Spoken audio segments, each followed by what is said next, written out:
ജീവിക്കാനായി പോരാടുന്ന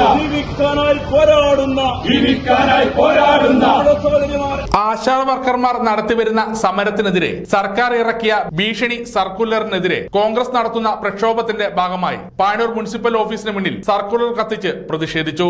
KPCC അംഗം V Surendran master ഉദ്ഘാടനം ചെയ്തു.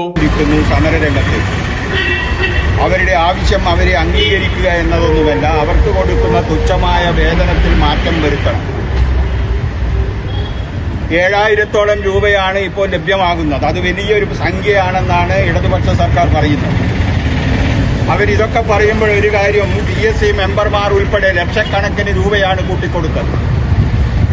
അംഗീകൃതമായിട്ടുള്ള കേരളത്തിലെ ഉന്നതരായിട്ടുള്ള ഉദ്യോഗസ്ഥന്മാർക്കൊക്കെ ലക്ഷക്കണക്കിന് രൂപ കൂട്ടിക്കൊടുക്കുന്ന സമയത്താണ് ആശാ വർക്കർമാർ, ഈ നാട്ടിന്റെ ഹൃദയത്തുടിപ്പുകൾ അറിയുന്ന ഒരു ജീവനക്കാർ, അവർ ജീവനക്കാർ എന്ന് പറഞ്ഞാൽ പറ്റില്ല, അവർ ഓണറേറിയം മേടിക്കുന്നവരാണ്. അവർ ചെയ്യുന്ന തൊഴിലിന് അവർക്ക് ഓണറേറിയമാണ് ലഭ്യമാകുന്നത്. ആ ഓണറേറിയം ലഭ്യമാകുന്ന ആശാ വർക്കർമാർ സമരപരിപാടിയിൽ മുന്നിട്ടിറങ്ങി സമരവുമായി നടക്കുമ്പോൾ ഇപ്പോൾ ഇടതുപക്ഷ സർക്കാരും നേതാക്കളും എല്ലാം തന്നെ അവർക്കെതിരെ ഭീഷണിയാണ്. എന്താ ഭീഷണി? നിങ്ങളെയൊക്കെ പിരിച്ചുവിട്ടിരിക്കുമെന്നാണ് പറയുന്നത്. TM ബാബുരാജ് അധ്യക്ഷത വഹിച്ചു. DCC general secretary KP Saju മുഖ്യപ്രഭാഷണം നടത്തി. തട്ടിൽ ആളുകൾക്ക് ആവശ്യമുള്ള പ്രവർത്തനങ്ങൾ ചെയ്യുന്നവരാണ് ആ ആശാ വർക്കർമാർ.